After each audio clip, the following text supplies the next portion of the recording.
Florencia Can es infectóloga, muy gentilmente nos atiende en esta noche. Florencia, gracias por atendernos. Rodo te saluda, ¿cómo va?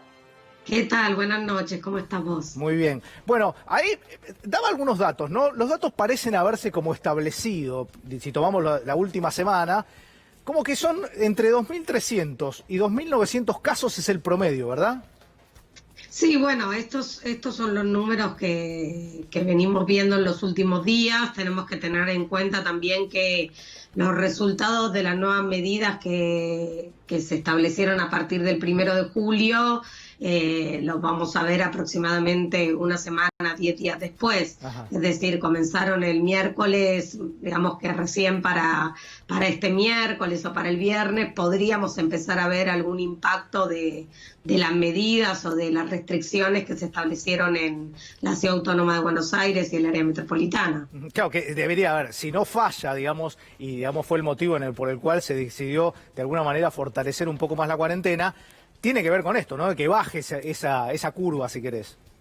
Sí, exactamente, y un poco con dos objetivos. Por un lado, que al circular menos personas circula menos el virus, pero también para intensificar la búsqueda activa de casos a través del detectar que se está llevando a cabo en diferentes barrios de la ciudad de Buenos Aires y también en la provincia de Buenos Aires. Y esta es una estrategia que ha mostrado resultar eficiente. Se empezó a hacer primero en los barrios populares y tiene que ver con la búsqueda activa de casos, con detectar los casos en forma bien temprana, apenas empiezan con los síntomas, para poder prestarles cuidados, para poder aislarlos y también para hacer un seguimiento de los contactos estrechos y de esa manera cortar la cadena de transmisión.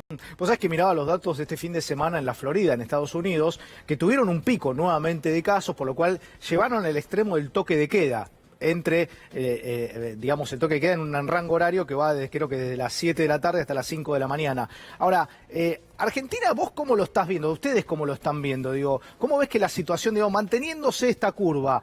Digo, mientras no se ocupen las camas, estamos bien, ¿no? Sí, lo que pasa es que justamente como se empezó a ver un ascenso en el número de casos y en la ocupación de camas de terapia intensiva, como justamente no se quiere llegar a una situación de colapso del sistema de salud, es que hay que parar la pelota antes. Tengamos en cuenta que los pacientes que están en terapia intensiva están en un promedio de 20 días, sí. Y entonces si se seguían manteniendo estos números, corría riesgo de llegar justamente a que el sistema de salud se encuentre tensionado, sí. Y eso es lo que no debería pasar, porque justamente hay mucho logrado por todos los argentinos. Todo el tiempo que se aplanó la curva, se logró fortalecer el sistema de salud y pudimos prepararnos para una situación así. Por eso no nos podemos permitir la situación de estar con un sistema de salud colapsado. Y de hecho, si nosotros nos comparamos con otros países de la región, si bien obviamente no podemos hablar de que estamos en una buena situación porque tenemos muchos fallecidos y eso nunca puede ser bueno, pero cuando nosotros vemos las tasas y los números y los parámetros epidemiológicos, vemos que para lo que es la región de las Américas estamos en una buena situación, y yo creo que tiene que ver con la implementación de las medidas, y esto es un logro que no es ni del gobierno, ni de los médicos, ni del Ministerio de Salud, es un logro de toda la población que pudo llevar a cabo las medidas de cuidado para que podamos estar en una situación no tan desfavorable como muchos de nuestros países vecinos. Claro, yo contaba recién, ¿no?, cuando presentaba los datos del día de hoy, que claro, el área metropolitana de Buenos Aires concentra todavía la mayoría, casi el 90% de los datos. Ahora, no podemos olvidarnos también, ahí tenemos una placa donde dice que Chaco, que es la tercera provincia, en este caso, con mayor cantidad de casos, y Río Negro. Es decir, si hay algo que no tiene el virus, digo, es como raro, ¿no? Porque no es que va a un sector determinado, ni que es como que es muy difícil de estudiar por dónde va.